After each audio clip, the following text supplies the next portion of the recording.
4 Humours from Adam's Apple Games. And I gotta tell you, this is one of the first times I've ever felt like a game is coming at me, okay? You got Humours in the name?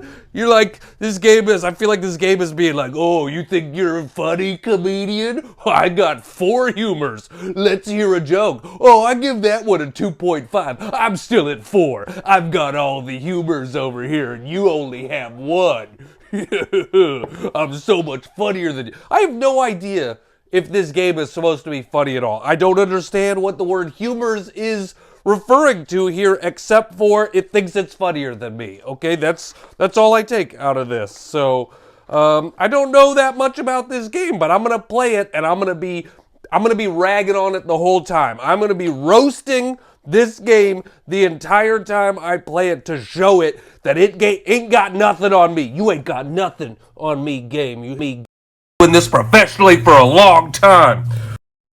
Cool stuff in it. Ooh, brown. Well, what a great color, huh? Do you have to dig into the well to get that brown? Huh? Oh, look. Oh, oversized cards. I don't know if I want to be regular cards or big cards, huh? Solo mode. Yeah, you are by yourself all the time, huh? 4 Humours. There's, you know, this stuff's cool, I guess. There's some cool stuff in it. Look at those little, I don't know what those are. They're little, like, outlines of dudes. And that's 4 Humours, and I'll be playing it and talking trash.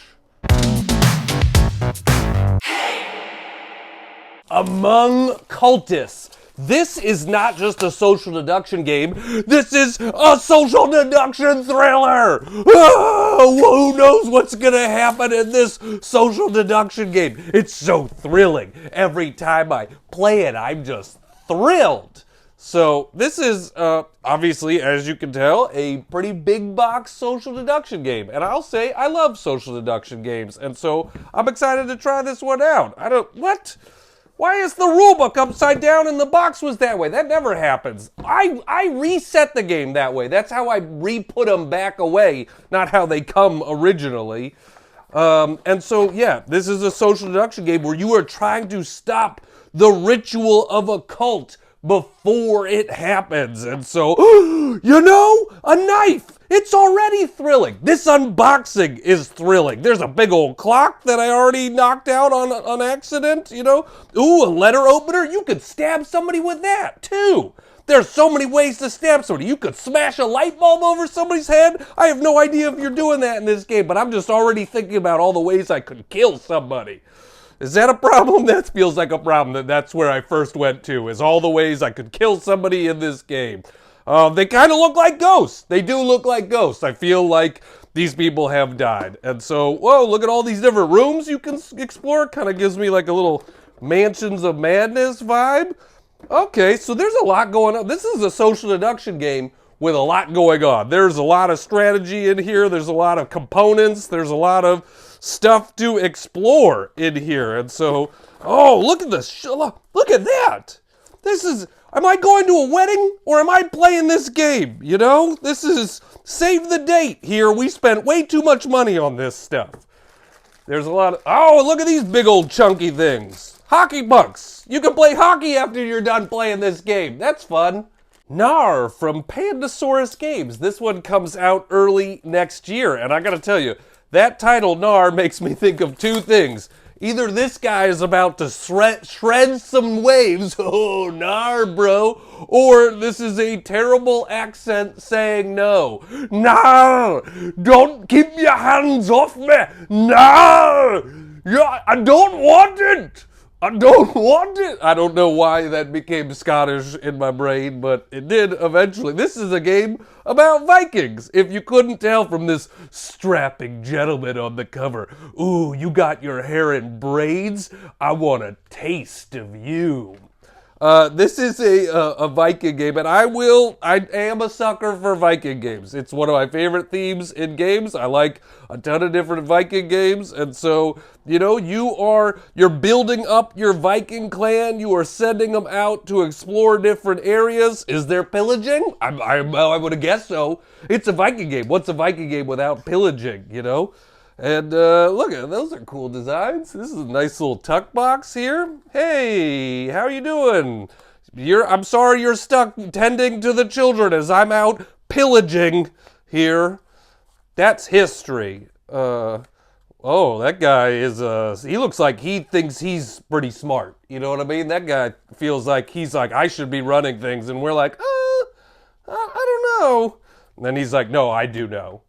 So, a lot of different cards, a lot of different Viking clans. You know, if you're looking for a small box game, hey, there's the different lands that you can explore. A lot of different explorations. Longhouse. Behext from Smirk and Dagger Games. This is a deck building game, but it's a very unique deck building game in the sense that, like, you are making hexes bounce around everybody in the game. And so the deck building that you're doing is to make yourself better at parrying these hexes. You know, it's not like you're trying to get better at putting down the hexes, but getting rid of the hexes. You know, it's kind of like Hot Potato, the board game, but it's fantasy and it's hexes. It's hot potatoes. So you gotta, I gotta show you all of these people in the game, but I gotta do it hot potato style.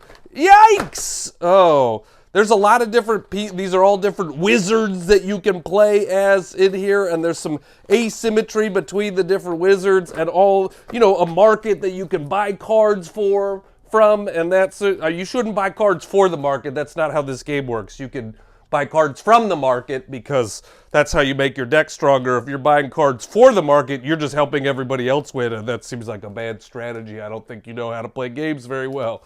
So yeah, if you like hot potato or you like deck building, Behext, that's what this is. Kinfire Vainglory's Grotto. I cannot see that title without thinking of the song, You're So Vain. I bet you think this game is about you. You're so vain.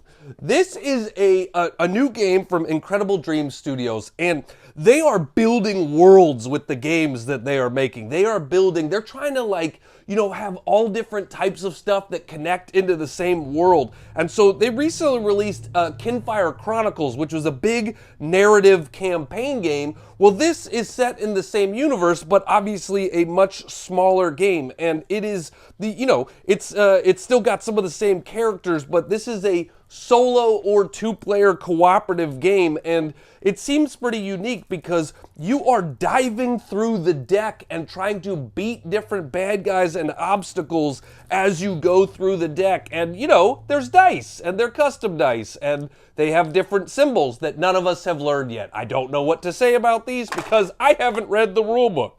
And so, yeah, it's just a cool little solo or cooperative game here. And I don't, you know, play a lot of big narrative campaign games, but I like the stuff that Incredible Dream Studios is doing. So I wanted to check this one out, and that's, you know, not really silly as much as it is heartfelt. That was a moment of the heart from Grant's Game Rex.